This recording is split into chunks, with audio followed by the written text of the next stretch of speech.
Hi Booktube, it's Sina from Beating Around the Books, and I'm doing a tag.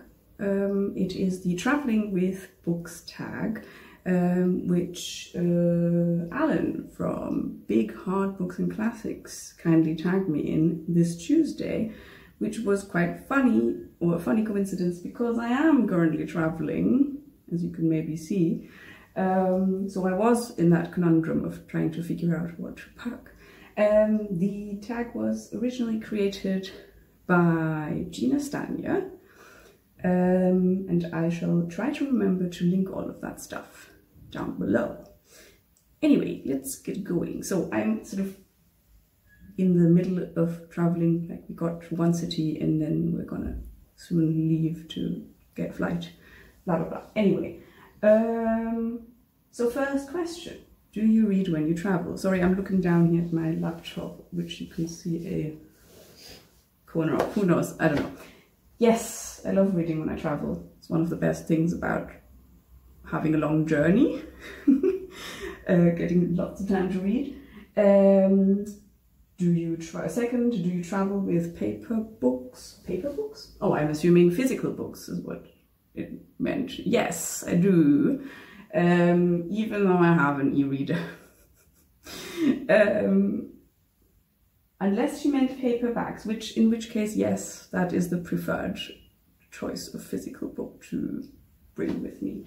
Then the third question. Do you travel with an e-reader? And I do as well. I mean, this was supposed to be really handy for travel, right? Why then do I always end up doing this too? It's ridiculous. Anyway, I can't help myself. Number 4, how many books do you pack when you travel?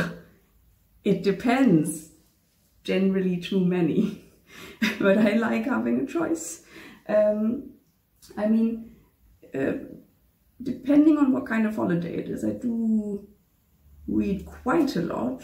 Sometimes it's sort of like a book a day sort of situation, if it's not one of those holidays where you're running around everywhere doing all sorts of museum visits, etc. So I don't tend to completely overdo it, but yes, there's always a few that I actually do not get to read. And this time it's almost certainly too many, because I will actually be getting a lot of books from the UK, because my in-laws are coming and bringing some. So this stack was very, very unreasonable or irrational. I don't know. Probably both. Okay. 5. Does where you go or how long you are traveling impact the amount/type of books you take? Yes. I mean, I guess I answered that, right? So if it's something chilling out on the beach, blah, blah, blah, then I'll bring more books. I might also sometimes be a bit more precious with certain books if they are like quite, you know, in a nice condition and new, and they're like a hardback or something. I might not want to take them to the beach with me, as opposed to, you know, like a secondhand paperback or anything that's already a little bit more beaten up. But yeah, that's not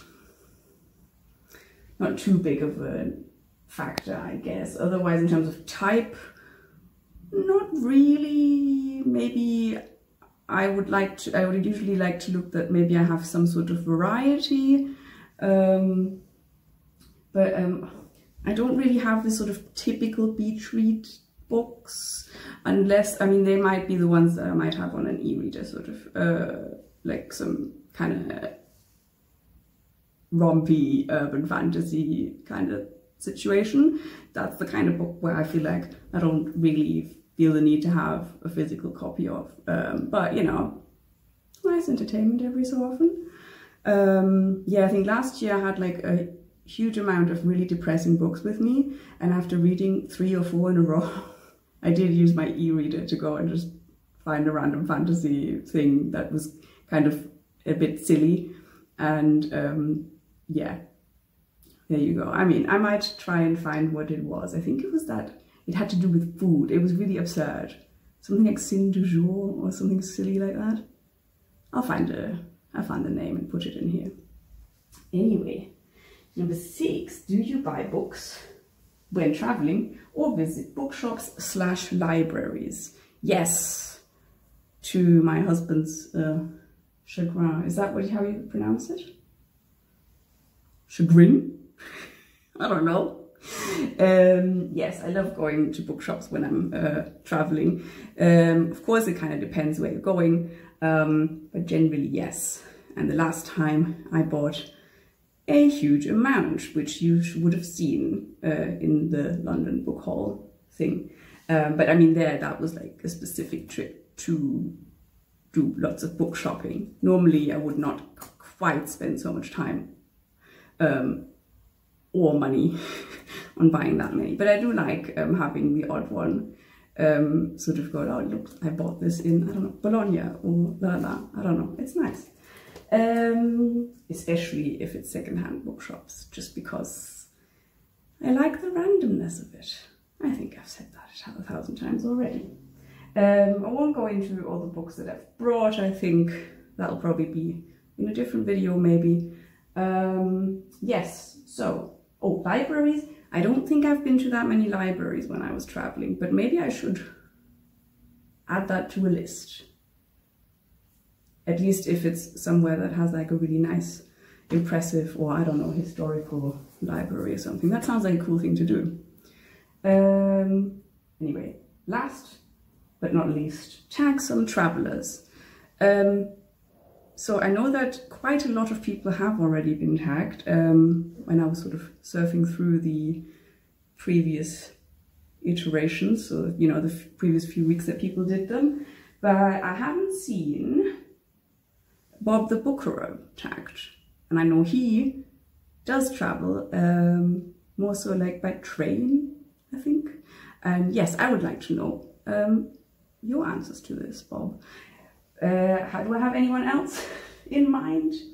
Maybe Anne Novella. Is that Anne Novella or Anne Novel? I think it's Anne Novella. I've recently subscribed to her channel. It's a very small channel. I mean, not that mine is big. Hers is smaller and newer, and you should check her out.